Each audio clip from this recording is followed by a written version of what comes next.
So the first step, we begin with splitting the milk into curd and whey. So we start the stove on. We take 1 cup of water. We add this water to the pot before adding the milk.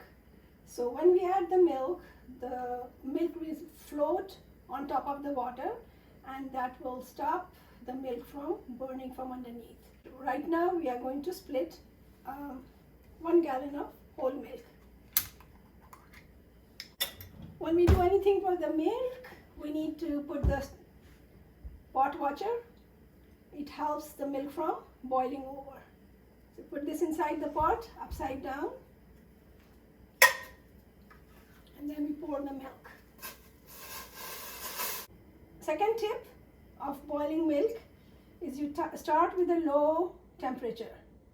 You let it simmer for at least 10 minutes and then turn the heat up. When you do that, then there's least chance of it sticking to the bottom. You're going to stir a little bit, but no matter how much we stir, the water is always going to be at the bottom because it's heavier than milk, and milk will be on the top. So as long as the water is there, the milk will not get burnt. It has been 15 minutes and the milk is hot enough now. You can see the bubbles on the top, and from now on I can't leave the stove. I have to keep stirring because the milk will come up any minute without warning, and you'll have a spill which will be hard to clean. So now once 15 minutes is gone, you have to keep stirring constantly, and I have in my hand 100% lemon juice. These lemon juice come in different consistencies, so it's very hard to say how much to put in. So I just go by, I drop slowly until the milk splits. So already starting, the bubbles are coming on the top, so it's anytime it's going to boil over. As soon as it starts coming up, I'm going to start putting little at a time lemon juice to make it split into curd and whey. I don't put it beforehand because you want the milk to boil fully before you do it. So I have to wait until the milk starts coming up. Good thing about having the pot washer inside is that it gives you some time and not take you by surprise. So pot washer is really helpful.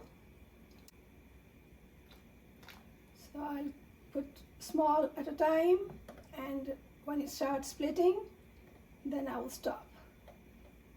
It has started splitting, you can see it is splitting, but I have to have clear whey before I stop. So some of the milk has separated, but not all of it yet.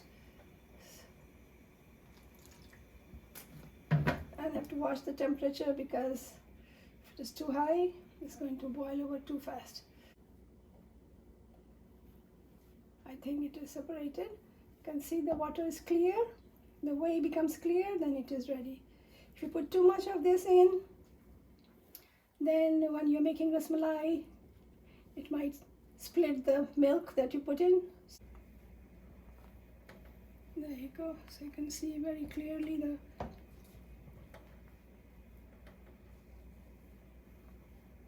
Okay, now that it is split completely and you can see it's boiling again. Now I'll shut it off.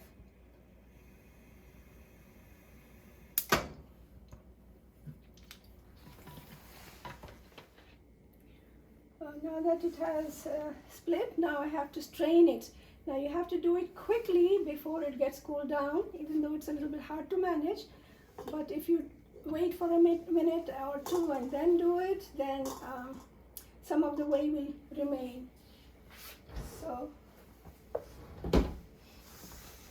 we have a strainer and a container and a cheesecloth.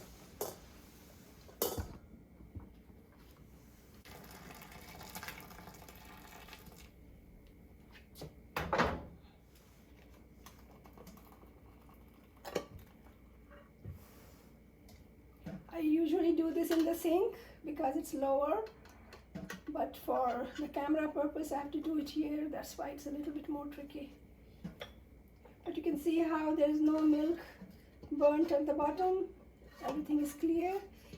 That's because of the technique that we used to put water in before.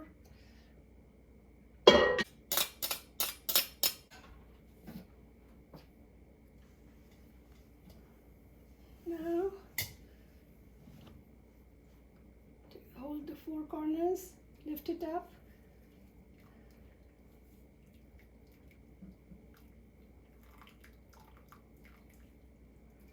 This is a banana holder. I'm using it to help it hold it long enough to strain all the curd from it. I'll tie it on top of this, and all the extra whey will come out. We have to let it stand overnight because we need all the whey to come out from here.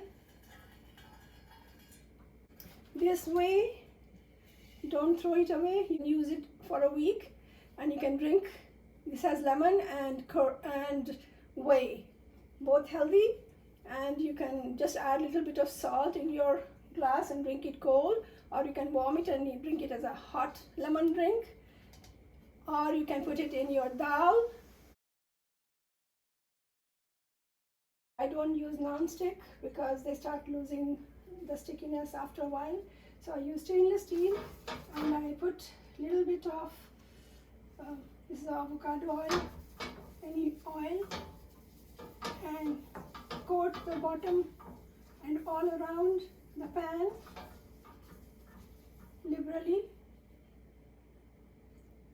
so it doesn't stick so much. It will still stick but not burn. It is well coated. Again, we're using the red top milk, but for 1 gallon of curd, we'll use half a gallon of milk condensed. I think that's half a gallon, and we are going to put in it 3 pods of cardamoms. You split it open, and you only need to put the seeds from inside. For half a gallon, 2 or 3 cardamoms is good enough.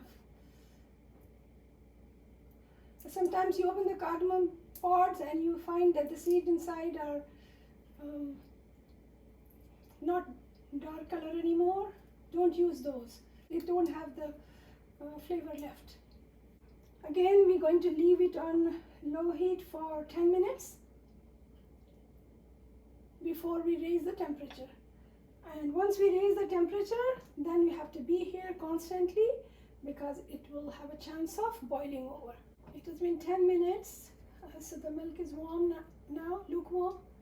Now I'm going to turn the heat up because I have to constantly stir it to make it thick. It will take a while. Okay, so now that it has started boiling and you see a foam collected on the top, once a thin film collects, I just collect the top layer and put it here.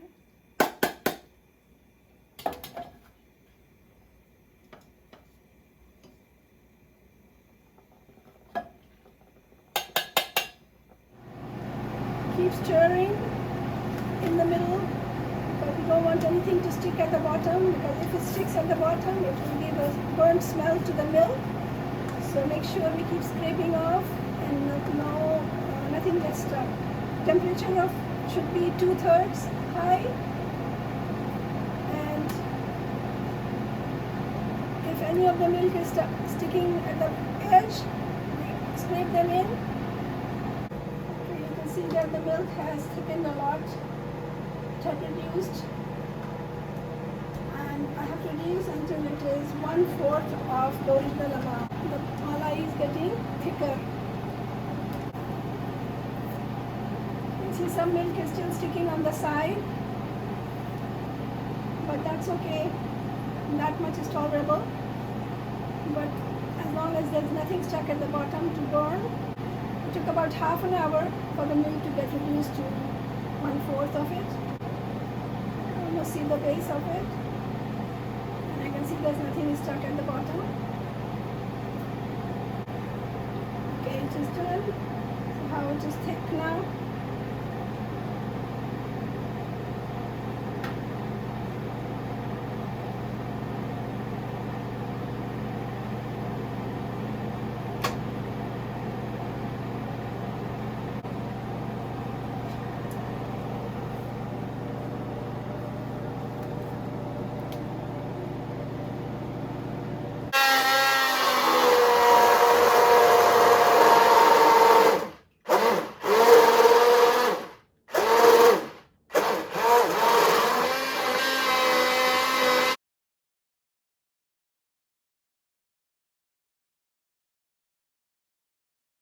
So this needs to strain overnight. So this is not ready yet.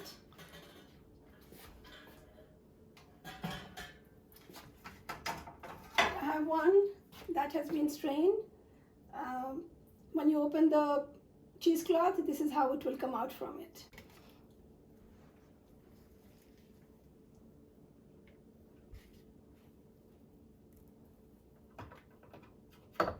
So we break it into small portions and put it in the food processor.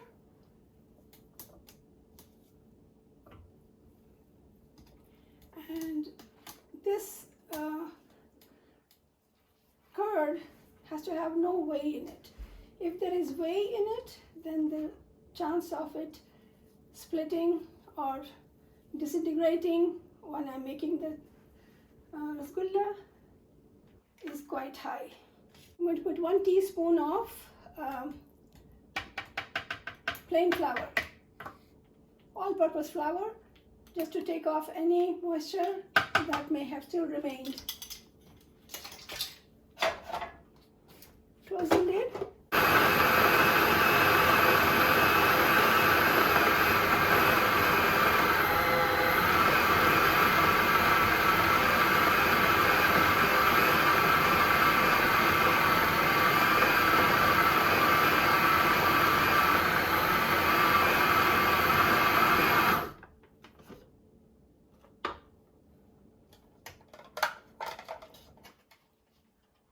So you process it until it becomes like a dough.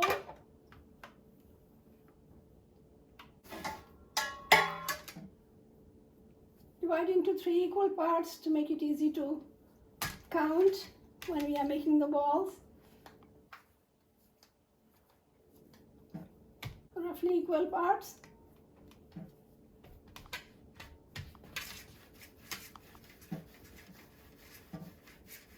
Roll it like a long tube, then it's easy to visualize.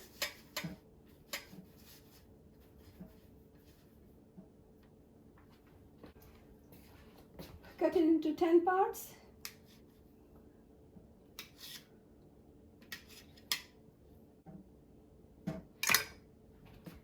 Then we take each part and we press it down and then release it. Make it disc shape. If one seems like it has less, you can add more to it.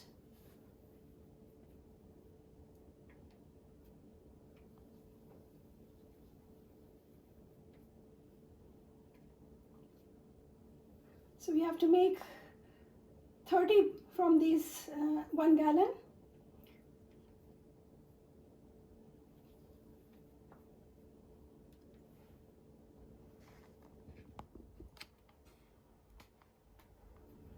So we are almost done with making the balls, or discs you can call it. And so there's 30, maybe 31 balls made while you're making, and if you see some is a little bigger, you can take some out. If some is a little smaller, you can add some in. So no hard fast rules.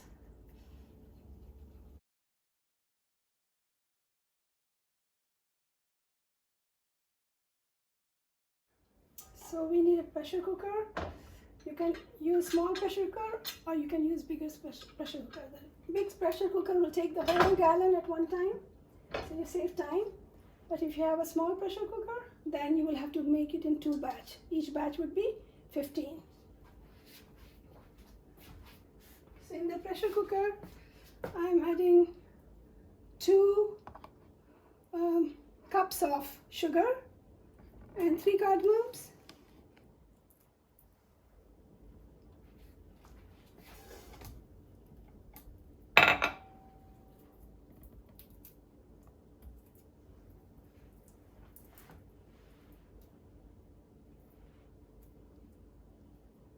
Cardamom brings the flavor.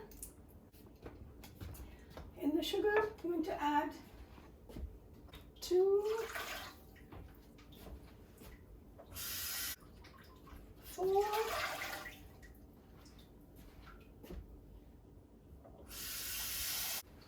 and a half cup. Turn the heat on to high, full flame.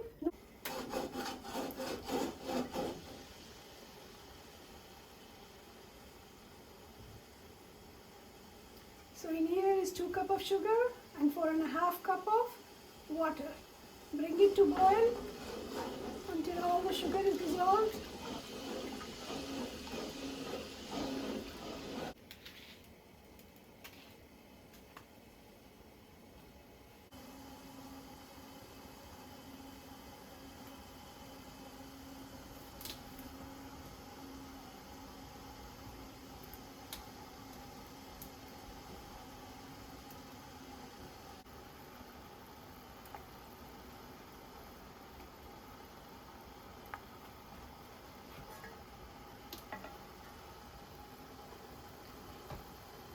Wait for it to boil really well, maybe 2-3 minutes, 5 minutes, and then I'll close the lid.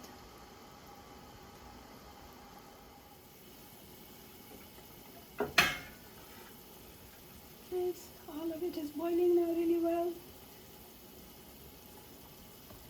Now I'm going to put the lid on. 5, 10, 15.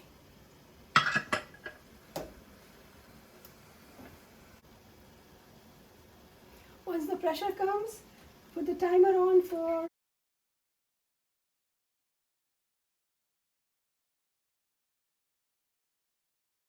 I reduce the temperature to medium high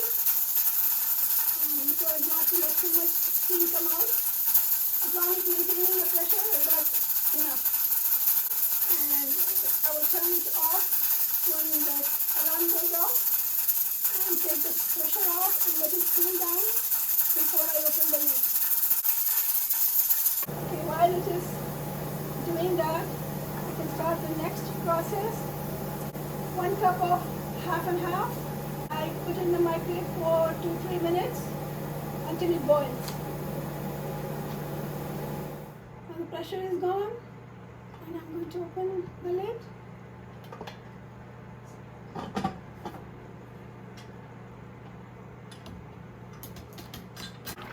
It's still a lot of water. Half and half, 1 cup.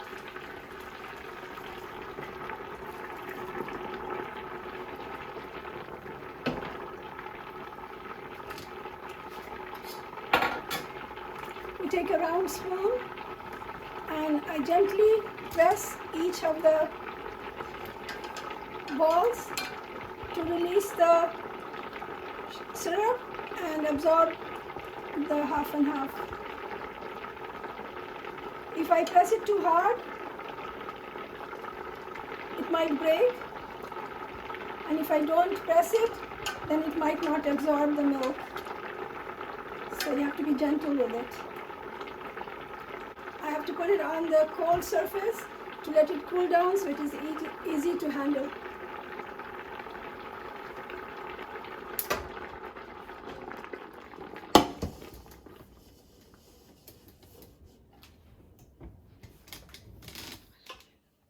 We have to take each one at a time out and set it on the serving tray.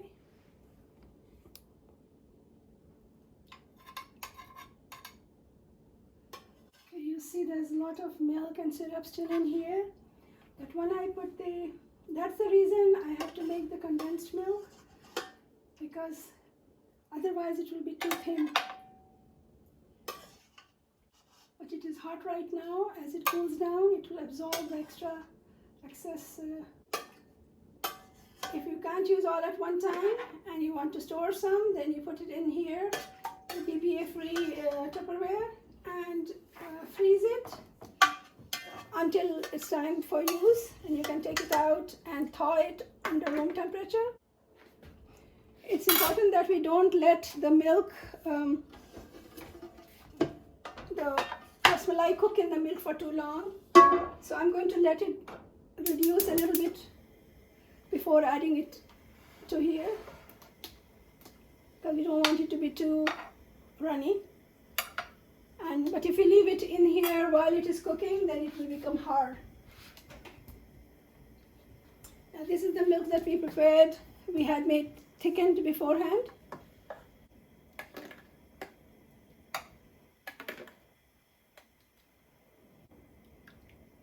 So every full gallon of milk, we make the rabdi of half a gallon. When you make this rabdi or evaporated milk yourself at home with the cardamoms, it adds a very good flavor. Here's the finished product. See how thick the milk around it is.